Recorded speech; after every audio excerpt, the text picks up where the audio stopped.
മാസപ്പടി വിവാദത്തിൽ മുഖ്യമന്ത്രി പിണറായി വിജയൻ, മകൾ വീണ വിജയൻ എന്നിവർക്കെതിരെ അന്വേഷണം ആവശ്യപ്പെട്ട് നൽകിയ ഹർജിയിൽ നിലപാട് മാറ്റി കോൺഗ്രസ് നേതാവും മൂവാറ്റുപുഴ എംഎൽഎയുമായ മാത്യു കുഴൽനാടൻ. വിജിലൻസ് അന്വേഷണത്തിന് ഉത്തരവിടണം എന്ന മുൻ ആവശ്യത്തിന് പകരം കോടതി നേരിട്ട് കേസെടുത്താൽ മതിയെന്ന ആവശ്യത്തിലേക്കുള്ള കുഴൽനാടന്റെ വഴുതിമാറൽ കോടതിയെപ്പോലും അതിശയിപ്പിച്ചു. മുഖ്യമന്ത്രി പിണറായി വിജയൻ, മകൾ വീണ വിജയൻ എന്നിവർക്കെതിരെ അന്വേഷണം ആവശ്യപ്പെട്ട് നൽകിയ ഹർജിയിൽ ഏതെങ്കിലും ഒരാവശ്യത്തിൽ ഉറച്ചു നിൽക്കാൻ തിരുവനന്തപുരം വിജിലൻസ് കോടതി മാത്യു കുഴൽനാടനോട് ആവശ്യപ്പെട്ടു.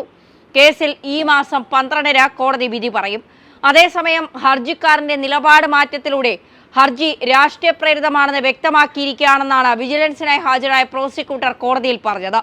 തുടർന്ന് കോടതി കേസിൽ വിധി പറയുന്നത് ഏപ്രിൽ 12-ലേക്ക് മാറ്റുകയായിരുന്നു.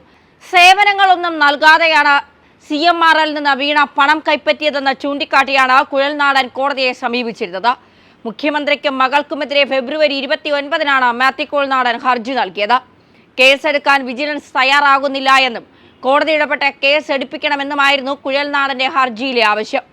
പിണറായി വിജയനും വീണയും ഉൾപ്പെടെ 7 പേരെയാണ് കുഴൽനാടൻ കേസിൽ എതിർകക്ഷികളാക്കിയിരിക്കുന്നത്. തൃക്കുന്നപ്പുഴയിലും ആറാട്ടുപുഴയിലും ധാതുമണൽ ഖനനത്തിനായി CMRL MD ശശിധരൻ കർത്ത സ്ഥലം വാങ്ങിയെങ്കിലും 2004-ലെ സംസ്ഥാന ഉത്തരവും കേന്ദ്ര നിയമങ്ങളും എതിരായതിനാൽ ഖനനാനുമതി ലഭിച്ചില്ല. കേരള ഭൂനിയമ ചട്ടപ്രകാരം പ്രസ്തുത ഭൂമിക്ക് ഇളവ് ലഭിക്കുവാനുള്ള കർത്തയുടെ ശ്രമങ്ങൾ പരാജയപ്പെട്ട സാഹചര്യത്തിലാണ് വീണ CMRL-ലുമായി കരാറിൽ ഏർപ്പെടുന്നത്. ഇതിനുശേഷം മുഖ്യമന്ത്രി നേരിട്ട് ഇടപെട്ട റവന്യൂ വകുപ്പിനോട് കർത്തയുടെ അപേക്ഷയിൽ പുനഃപരിശോധന നടത്താൻ നിർദ്ദേശിച്ചതായി ഹർജിക്കാരനായ കുഴൽനാടൻ ആരോപിച്ചിരുന്നു. എന്തായാലും കുഴൽനാടൻ ഇടതുപക്ഷത്തോടൊപ്പം ചേർന്നോ?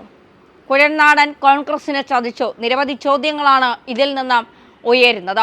ആരുടെയൊക്കെ കണ്ണിൽ പൊടിയിടാനാണ് കുഴൽനാടൻ ഇപ്പോൾ ഇത്തരത്തിലൊരു വഴുതിമാറ്റം നടത്തിയത് എന്നും പലരും ചോദിക്കുന്നുണ്ട്. എന്തായാലും ഏപ്രിൽ 12 കോടതി എന്താണ് പറയുന്നത് കാത്തിരുന്ന് തന്നെ കാണണം.